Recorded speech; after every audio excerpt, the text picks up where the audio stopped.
Hello, fellow drivers. This is Sebastian with Spin Driving School. Today we are taking a look at reverse parking. Yeah, that's right. The most feared maneuver of all. Not sure why. It's probably the number one request I get whenever I take my students out for driving lessons. It's almost always parking. Usually reverse, obviously parallel park as well. We'll do another video on that in the future, but parking is important, obviously. But when it comes to the test, it's not the most important thing. But anyways, a couple of things. First and foremost, if you do have a backup camera in your vehicle, use it. There's nothing wrong with that as long as you use it strategically. You know, the same way you would rely on your mirrors or whatnot. You still want to always have that visual confirmation. That is the most important thing. However, if you have a backup camera or any other bells and whistles that a lot of these new cars have, use them. Just make sure that you rely on your senses and your eyes for the most part. And if you learn that way anyways, then it's a lot easier of a transition to using a backup camera. You can use a backup camera on the road test. Again, you just have to be careful how you do it. But yeah, so we'll get right to it. And yeah, now there are various different ways of doing reverse park. I'm going to show you the way I teach it. This is kind of one of my own styles or techniques I've developed. It's a mix of a bunch of different things. It's from a 45-degree angle. There are other techniques, but I find this one to be more efficient.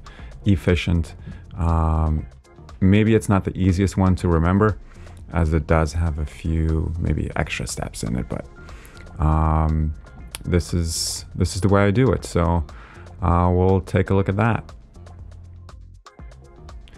As I said, there are different ways of doing it. The way I do it is from a 45-degree angle. So you always want to make sure that you are as close to the left or the right hand side of the parking lot, or the parking spaces rather, as you can, maybe within 2 or 3 feet, or 30 centimeters or so, like the length of your door roughly. So I'll just kind of go back and forth between these pictures to distinguish between the left and the right side. It doesn't mean that the car is facing the other way. The car is always facing the same way. You just, in one of them, you are quote unquote driving on the wrong side of the road. So here we go. So there's going to be a couple of views here, a couple of different, back, side. So basically what I'm looking for is the mirror should be sitting right on top of that line. And then if you look at my head is right in the middle between the lines. So I'm looking right into that tunnel, right into that space. I'm turning my wheels all the way to the left. Okay, I'm getting to my 45-degree angle. Then I'm turning my wheels all the way back to the right. And then I'm trying to get into that space. I'm using my mirrors on both sides. If I'm off, I can always make a correction. And I don't need to be perfectly in the center. Actually, on this attempt, I was a little bit closer to the right side, so that's fine. You can always correct it after. In this video, we're just going to run through. This is actually a different approach. This is just the back view, I guess. So again, my head is pretty much right in the center. I'm going to my 45-degree angle. From there, I'm turning my wheels all the way back to the right. Then I am going to basically back in. And if you look at the car is basically almost facing, or the back end of the car is facing into that spot. Then I'm backing in. I'm using my mirrors. I'm trying to see the lines on the bottom with both of my mirrors. You can always lower your mirrors if you don't see that. And then back in. And then while you're backing in, you're looking back behind you to make sure you're not hitting anything. Again, if you have a backup camera, those things are great for knowing how far back you need to back in. Here we go. Here's another one. This is a front view. Something happened to the video. There's some sort of a filter, but anyways, we'll get the point. I'm signaling if there's a car behind me, that way they know what I'm doing. Again, 45 degrees, wheel all the way back to the left, and then I'm gonna back in. Here's a front view right between those lines, and then just a few seconds we're gonna do the same thing between cars, and it works the same way. And then back in, throw it in the park, brake. That's it. Here we go, between two cars. So again, I would be lining up my mirror the way it looks from inside of the car with the line. head in the center to my 45-degree angle.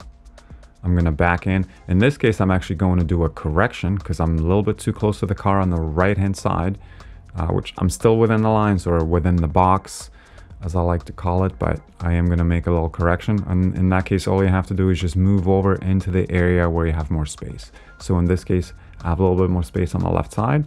So I'm gonna back in, maybe halfway in, maybe 60, 70%. Now I'm gonna move slightly over to the left, straight, and then back. That's it.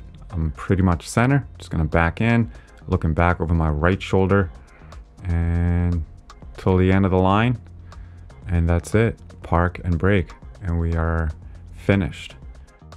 And here's, I think this is gonna be the last one. This is again kind of like a front side view between two cars. Again, head roughly in the center between the lines. To my 45, and this works obviously the same on both sides. You just go on the opposite side of the angle if you're doing this on the left-hand side.